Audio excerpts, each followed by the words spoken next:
इस वीडियो में हम बात करेंगे बौद्ध धर्म के बारे में। पहली बात याद रखिएगा बौद्ध धर्म के बारे में कि इसके संस्थापक गौतम बुद्ध थे, जिनको कि एशिया का ज्योति यानी कि लाइट ऑफ एशिया भी कहा जाता है। बुद्ध के जीवन से संबंधित बौद्ध धर्म के प्रतीकों का अगर हम बात करें तो इनके जन्म का प्रतीक है कमल और सांड, जबकि गृह त्याग का प्रतीक है घोड़ा, ज्ञान का प्रतीक है पीपल यानी कि बोधि वृक्ष, और निर्वाण का प्रतीक है पद चिन्ह, और मृत्यु का प्रतीक है स्तूप। गौतम बुद्ध का जन्म 563 ईसा पूर्व में कपिल वस्तु के नजदीक लुम्बिनी नामक जगह पर हुआ था। इनके पिता सुधोधन शाक्य गण के मुखिया थे। इनकी माता जो थी वो महामाया की मृत्यु इनके जन्म के 7वें दिन हो गई थी, और इसलिए इनका लालन पालन जो है सौतेली माँ प्रजापति गौतमी ने किया था। इनके बचपन का नाम जो है सिद्धार्थ था, और गौतम बुद्ध का विवाह 16 वर्ष की आयु में जो है यशोधरा के साथ में हुआ था। इनके पुत्र का नाम राहुल था। सिद्धार्थ जब कपिल वस्तु की सैर पर निकले तो उन्होंने निम्न 4 दृश्यों को देखा। पहला, बूढ़ा व्यक्ति; दूसरा, एक बीमार व्यक्ति; तीसरा, एक शव; और चौथा, एक सन्यासी।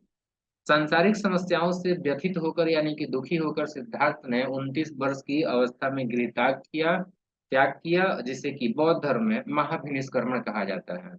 गृह त्याग करने के बाद सिद्धार्थ यानी कि बुद्ध ने जो है वैशाली के आलार कलाम से जो है सांख्य दर्शन की शिक्षा ग्रहण की। आलार कलाम सिद्धार्थ के प्रथम गुरु हुए। आलार कलाम के बाद जो है सिद्धार्थ ने राजगीर के रुद्रक पुत्र से जो है शिक्षा ग्रहण की। इसके बाद जो है उरुवेला में सिद्धार्थ को कौंडिन्य और वपा, भादिया, महानामा एवं असागी नामक 5 साधक मिले। बिना अन्न जल ग्रहण किए 6 वर्ष की कठिन तपस्या के बाद 35 वर्ष की आयु में वैशाख की पूर्णिमा की रात निरंजना नदी यानी कि फाल्गु नदी के किनारे जो है पीपल के पेड़ के नीचे सिद्धार्थ को ज्ञान की प्राप्ति हुई। और ज्ञान प्राप्ति के बाद सिद्धार्थ जो है बुद्ध के नाम से जाने जाने लगे, और वो जगह जो है बोध गया कहलाया। बुद्ध ने अपना प्रथम उपदेश जो है सारनाथ यानी कि जो है ऋषिपत्नम में दिया, जिसे बौद्ध ग्रंथों में धर्म चक्र प्रवर्तन कहा गया है। तो यहाँ पे एक और बात दिया हुआ है कि अद्भुत भारत, जिसके कि लेखक एल बासम है, उनके अनुसार 49 दिनों की तपस्या के बाद जो है बुद्ध भगवान को ज्ञान की प्राप्ति हुई थी।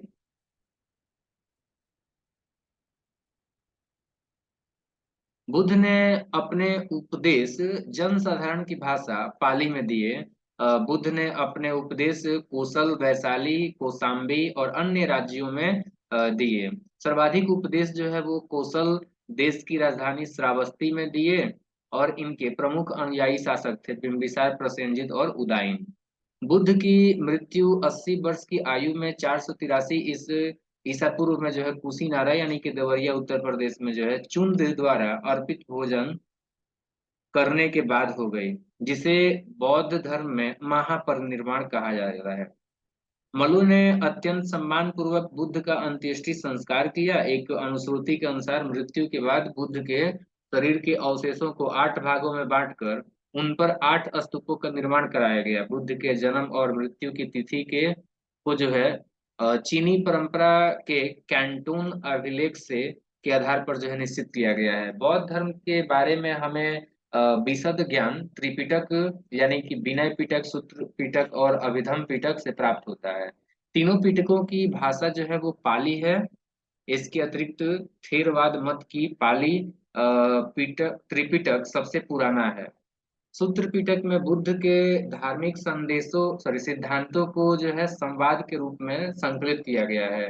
विनय पिटक में संघ के भिक्षु और भिक्षुणी के लिए बनाए गए नियमों का संग्रह किया गया है, और इसमें संघ के अनुशासन को तोड़ने पर किए जाने वाले प्रायश्चितों की सूची दी गई है। अभिधम पिटक में सूत्र पिटक में वर्णित सिद्धांतों के सुव्यवस्थित अनुशीलन के लिए आवश्यक सूचियों के सारांश तथा प्रश्नोत्तरी का समावेशन किया गया है। नोट में याद रखिएगा कि पाली त्रिपिटकों को पहली शताब्दी ईसा पूर्व में श्रीलंका के शासक वत्तगामिनी की देखरेख में पहली बार लिपिबद्ध किया गया। सूत्र पिटक के 5 निकाय हैं: दीर्घ, मध्यम, संयुक्त, अंगुतर और खुदक। बुद्ध के पूर्व जन्मों से जुड़ी जातक कथाएं खुदक निकाय की 15 पुस्तकों में से एक है। खुदक निकाय में धम्मपद यानी कि नैतिक उपदेशों का पदात्मक संकलन, और थेर गाथा जिसमें कि बौद्ध भिक्षुओं का गीत है, और थेरी गाथा यानी कि बौद्ध भिक्षुणियों के लिए जो है गीत है। बौद्ध धर्म मूलतः अनीश्वरवादी है। इसमें आत्मा की परिकल्पना भी नहीं है। बौद्ध धर्म में पुनर्जन्म की मान्यता है। तृष्णा को क्षीण हो जाने की अवस्था को ही जो है बुद्ध ने निर्वाण कहा है। विश्व दुखों से भरा है का सिद्धांत बुद्ध ने उपनिषद से लिया। बुद्ध के अनुयायी दो भागों में विभाजित हो गए। भिक्षुक, बौद्ध धर्म के प्रचार के लिए जिन्होंने संन्यास ग्रहण किया उन्हें भिक्षुक कहा गया, और दूसरा है उपासक, गृहस्थ जीवन व्यतीत करते हुए बौद्ध धर्म अपनाने वाले को उपासक कहा गया। बौद्ध संघ में सम्मिलित होने के लिए न्यूनतम आयु सीमा जो है 15 वर्ष थी। और बौद्ध धर्म में, मतलब बौद्ध संघ में जो है प्रविष्ट होने को उपसंपदा कहा जाता था। बौद्ध धर्म के त्रिरत्न है बुद्ध, धम्म और संघ। अब आइए जानते हैं बौद्ध सभाओं के बारे में। तो पहला बौद्ध संगीति जो है 483 ईसा पूर्व में राजगीर में हुआ था, अजात शत्रु के शासनकाल में, जिसके अध्यक्ष थे महाकश्यप। इसी प्रकार से दूसरा जो बौद्ध संगीति है वो 383 ईस्वी ईसा पूर्व में जो है आपका वैशाली में हुआ था, काला अशोक के शासनकाल में सवा कामी के द्वारा, यानी कि सवा कामी के अध्यक्षता में। और तीसरा जो बौद्ध संगीति है ये आपका 255 ईसा पूर्व में पाटलिपुत्र मोगलीपुत्र तीस के जो है अध्यक्षता में अशोक के शासनकाल में हुआ था। जबकि चौथा जो बौद्ध संगीति है वो आपका कुंडग्राम में हुआ था। वसुमित्र जो है अध्यक्ष थे, और कनिष्ठ के ये समय में हुआ था। तो ये हमें चार जो है बौद्ध संगीति याद रखना है। इसके बाद अगर हम आगे बात करें तो ध्यान रखिएगा कि चतुर्थ बौद्ध संगीति के बाद बौद्ध धर्म दो भागों में हीनयान और महायान में विभाजित हो गया। बौद्ध धर्म के महायान संप्रदाय का आदर्श बोधिसत्व है। बोधिसत्व दूसरे के कल्याण को प्राथमिकता देते हुए अपने निर्वाण में विलंब करते हैं। हीनयान का आदर्श अरहत पद को प्राप्त करना है, जो किसी व्यक्ति जो व्यक्ति अपनी साधना से निर्माण की प्राप्ति करते हैं उन्हें ही अहर्त कहा जाता है।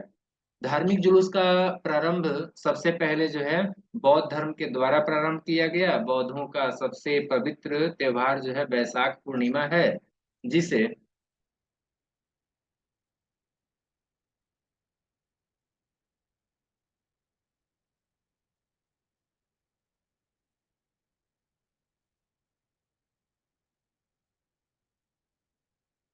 बुद्ध पूर्णिमा के पूर्णिमा के जो है नाम से जाना जाता है। इसका महत्व इसलिए है कि बुद्ध पूर्णिमा के दिन ही बुद्ध का जन्म, ज्ञान की प्राप्ति और महापरिनिर्वाण की प्राप्ति हुई थी।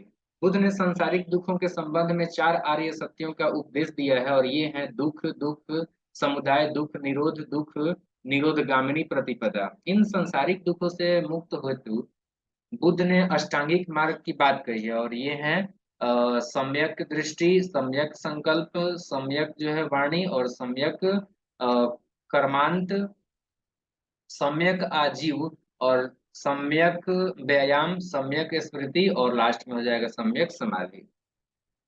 बुद्ध के अनुसार अष्टांगिक मार्गों के पालन करने के उपरांत मनुष्य की भाव तृष्णा नष्ट हो जाती है और उसे निर्वाण प्राप्त हो जाता है। निर्वाण बौद्ध धर्म का परम लक्ष्य है, जिसका अर्थ दीपक का बुझ जाना है, यानी कि जो है जीवन मरण चक्र से जो है मुक्त हो जाना है।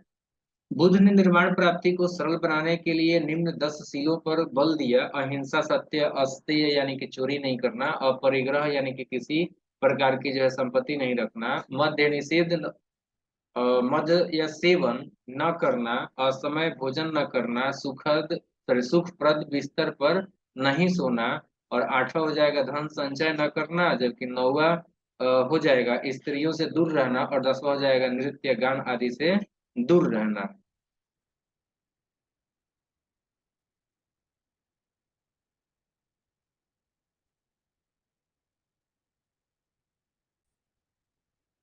रसवा हो जाएगा नृत्य गान आदि से दूर रहना। गृहस्थों के लिए केवल प्रथम 5 सील और भिक्षुओं के लिए जो है 10 सील मानना अनिवार्य था। बुद्ध ने मध्यम मार्ग, मध्यमा जो है प्रतिपद का उपदेश दिया। और ईश्वरवाद के संबंध में बौद्ध धर्म और जैन धर्म में समानता है। जातक कथाएं प्रदर्शित करती हैं कि बोधिसत्व का अवतार मनुष्य के रूप में भी हो सकता है तथा पशुओं के रूप में भी। बोधिसत्व के रूप में पुनर्जन्मों की दीर्घ श्रृंखला के अंतर्गत बुद्ध ने शाक्य मुनि के रूप में अपना अंतिम जन्म प्राप्त किया, किंतु इसके उपरांत मैत्रेय तथा अन्य अनाम बुद्ध अभी अवतरित होने शेष है। सर्वाधिक बुद्ध मूर्तियों का निर्माण गंधार शैली के अंतर्गत किया गया, लेकिन बुद्ध की प्रथम मूर्ति संभवतः मथुरा कला के अंतर्गत बनी थी।